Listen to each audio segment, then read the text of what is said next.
Road map speed booster number 8, scalability. ये भी एक इम्पॉर्टेंट एलिमेंट है।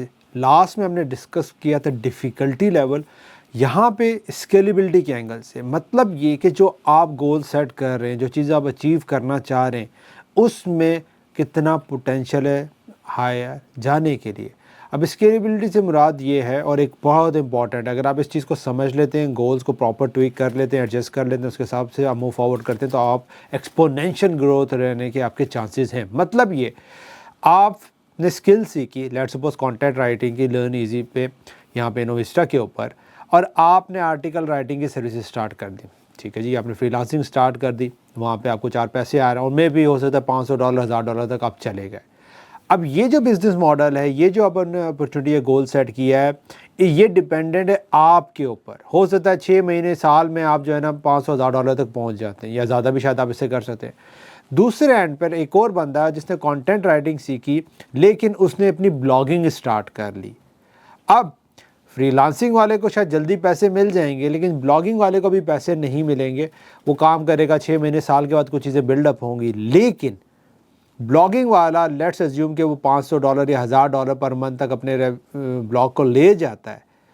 तो इसके पास जो स्केलेबिलिटी का सबसे बड़ा पोटेंशियल ये है कि अगर आपका वो ब्लॉग लेट्स सपोज $1000 का कर रहा है, और मेरा जिस तरह फ्लिपिंग का एक्सपीरियंस है, हमने वेबसाइट्स वगैरह बिजनेसेस को सेल्स किया है, तो ये कम अज़ कम 24x मतलब $24,000 से लेकर $36,000 के दरमियान ये सेल हो सकता है उसका ब्लॉग, डिपेंडिंग और भी कुछ फैक्टर्स उसमें आ जाते हैं। जस्ट एक रफ आइडिया आपको दे रहा हूँ, जिसका मतलब क्या है कि $36,000 का मतलब ये है कि आप पाकिस्तानी लगा दें 50 लाख से ऊपर का चला जा सकता है। दूसरे एंड पे जिसने फ्रीलांसिंग स्टार्ट की थी, वो हो सकता है $1000 पर मंथ कमा रहा हो, लेकिन वो सेल नहीं कर सकता क्योंकि वो डिपेंडेंट है उसके ऊपर, अनटिल अनलेस वहाँ पे वो टीम बिल्डअप करता है, बिजनेस ऐसे बिल्डअप करते हैं जो उस पर डिपेंडेंट नहीं है। या आप फ्रीलांसिंग करते हैं, वहाँ पे आप इंस्टेड ऑफ 4 पैसे अपने पास बचाने के चक्कर में कि यार मैं नहीं किसी को हायर करता, मैं खुद ही काम कर लेता हूँ, आप टीम और रिसोर्सेज को बिल्डअप करते हैं। और जो हम यहाँ पे कोचिंग और सारी चीज़ों में जो मैं एक्सपर्टीज़ रखता हूँ, जो क्लाइंट्स को बिजनेस को हेल्प आउट करता हूँ, वो यही करता हूँ कि यार आपको बिज़नेस की डे टू डे से निकाला जाए, और उसका हम लिटमस टेस्ट करते हैं कि क्या आपका बिज़नेस, अगर आप एक हफ्ते छुट्टी पे जाएं तो चल रहा है या नहीं चल रहा। तो अगर वो चल रहा है तो इसका मतलब है आपका बिज़नेस बिल्डअप हो चुका है, उसकी फाउंडेशन बिल्डअप हो चुकी है। सो अगर वो बंदा फ्रीलांसिंग के अंदर अपने पास सेविंग करने के बजाय टीम्स को बिल्डअप की तरफ फोकस करना शुरू कर देता है, तो हो सकता है साल के बाद वो सारा बिज़नेस ऐसा बिल्डअप हो जाए कि जो उस पर डिपेंडेंट हो। हाँ, अब एजेंसी का बिज़नेस फ्लिपेबल हो सकता है, लेकिन इवन देन वहाँ पे क्योंकि अगर वो $1000 भी कर रहा है तो लेबर की कॉस्ट है, टीम की कॉस्ट है, लेकिन ब्लॉगिंग के एंड पे ज़्यादा वो रनिंग या मेंटेनेंस कॉस्ट नहीं है, तो लेकिन इसीलिए ब्लॉगिंग का ROI ज़्यादा है। अब देख रहे हैं, सीखी एक ही स्किल है, लेकिन एक फील्ड के अंदर स्केलेबिलिटी का एक डिफरेंट लिमिट है और एक के अंदर डिफरेंट लिमिट है। इसी तरीके से आपको ये समझना है कि जो आप अपने कैरियर में जा रहे हैं, लेकिन अब आपको मैं एक और इसका पर्सपेक्टिव दिखाता हूँ जो समझना ज़रूरी है।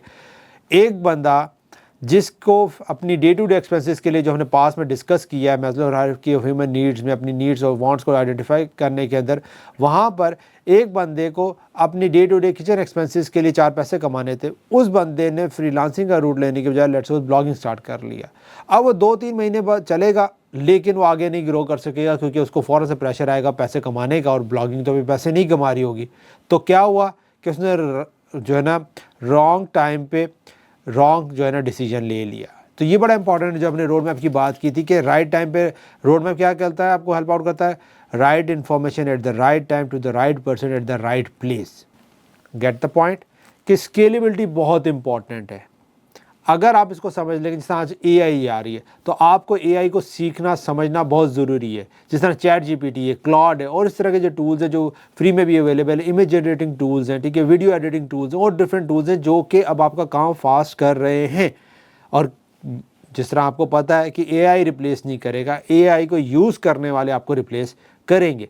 तो स्केलेबिलिटी अंडरस्टैंड करना कि जो आप गोल अचीव करना चाह रहे हैं उसके अंदर आगे जाके कितने एक्सपोनेंशियल ग्रोथ आने के चांसेस हो सकते हैं। स्केलेबिलिटी, जिस तरह स्केलेबिलिटी की बात करूं, बुक्स, रोड मैपर की बुक्स मैंने लिखी, ये जो आज कोर्स मैं रिकॉर्ड कर रहा हूं, ये स्केलेबिलिटी के अंदर ही आता है कि ये नहीं था, ये मेरा गोल भी नहीं था, मेरा रिजल्ट भी नहीं था, ठीक है, लेकिन मैंने ये काम किया, अपॉर्चुनिटी मुझ तक पहुंची, और मैं यहाँ पे आप कोर्स ये आपके लिए बना रहा हूँ। तो स्केलेबिलिटी के अंदर क्या होता है कि आप ये देखते हैं कि उसके अंदर क्या क्या डायरेक्शन तक आप जा सकते हैं और कितना वास्ट वो ओपन हो सकता है।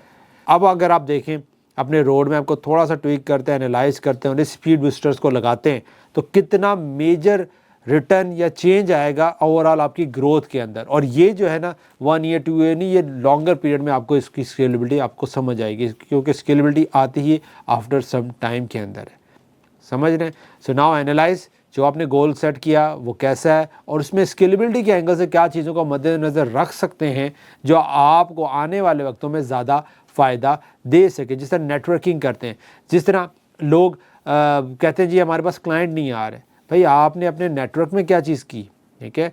लोग मोस्ट ऑफ द पीपल्स जो लेट्स स्किल के अंदर हैं उनके सोशल मीडियाज़ पे जाएं तो उनके सोशल मीडियाज़ कुछ और ही कहानी सुना रहे होते हैं उनके बारे में, उनके वो काम को रिप्रेजेंट नहीं कर रहे होते। फिर जब उनके पास प्लेटफॉर्म से कहीं और से कोई चैलेंज आता है, प्लेटफॉर्म पे काम नहीं कर पाते हैं या वहाँ पे ऑर्डर्स वगैरह नहीं आ रहे होते हैं, तो फिर आके जो है ना वो अपने सर्कल में लोगों को अप्रोच करना शुरू करते हैं। पता चलता है तो वो तो राइट ऑडियंस ही नहीं है, तो राइट टारगेट ऑडियंस ही नहीं है जो आपकी सर्विस को बाय कर सके। वो इसलिए नहीं है क्योंकि आपने अपने सोशल मीडिया को उस तरह बिल्डअप नहीं किया। और जब उस टाइम पे आके जब आपको नीड है, उस टाइम पे आप जब जा रहे हैं अपने सर्कल में तो राइट ऑर्डर्स नहीं आ रहे, राइट लोग कनेक्ट नहीं हो रहे। सो वो आज की तारीख में आप कनेक्शन कैसे बिल्डअप करते हैं जो लॉन्गर पीरियड में आके आपको स्केलेबिलिटी देंगे। आज किन लोगों के साथ आप बैठ रहे हैं, कौन से सर्कल में जा रहे हैं, कहाँ पे आप वैल्यू क्रिएट कर रहे हैं, अपनी गुडविल क्रिएट कर रहे हैं, आप सर्कल में नज़र आ रहे हैं, लोगों से मिल रहे हैं, कनेक्ट कर रहे हैं, वैल्यू क्रिएट कर रहे हैं, इंगेज कर रहे हैं। ये सारी चीज़ें कल को आने वाले वक्त में आपको हेल्पफुल होंगी। मे बी एक बंदा जिससे आप कनेक्ट हो सकता है कल को जाके वो आपको रेफ़र कर दे, आपको रेकमेंड कर दे, आपकी लर्निंग को देख के कि भाई आप जिस तरह एआई को लर्निंग कर रहे हैं, इमर्जिंग टेक्नोलॉजीज़ को यहाँ पे लर्न कर रहे हैं, और चीज़ें आप सीख रहे हैं, उसके बारे में आप चीज़ों को अपडेट कर रहे हैं, उसके बारे में आपका सोशल प्रोफाइल भी बात कर रहा है, तो हो सकता है वो आपको रेकमेंड कर दें, रेफ़र कर दें। तो ये बहुत इंपॉर्टेंट चीज़ है। स्केलेबिलिटी के अंदर जो की एलिमेंट है समझना है, ये कुछ अरसे के बाद आता है। तो जब आप बियॉन्ड दैट पीरियड देखना शुरू करेंगे और उसके लिए वर्कआउट करेंगे, और ये एक मेजर डिफरेंस है most of the successful people में और अनसक्सेसफुल पीपल में, कि जो सक्सेसफुल पीपल होते हैं वो लॉन्गर पीरियड में चीज़ों को देख रहे होते हैं, तो उनके पास खेलने को बहुत कुछ होता है और वो उसके हिसाब से अपनी स्ट्रेटजीज, अपने रोड में अपने गोल्स को डिफाइन करते हैं। ठीक है जनाब। सो अपने रोड मैप को देखें, उसके अंदर स्केलेबिलिटी के एंगल से क्या चीज़ें हो सकती हैं और क्या ट्विक आप कर सकते हैं, क्या चीज़ मॉडिफाई कर सकते हैं, एडजस्ट कर सकते हैं जो आपको आने वाले वक्तों में शायद ज़्यादा फ़ायदा दे सके। ठीक, मिलते हैं जनाब आपसे नेक्स्ट स्पीड बूस्टर के साथ इन द नेक्स्ट वीडियो।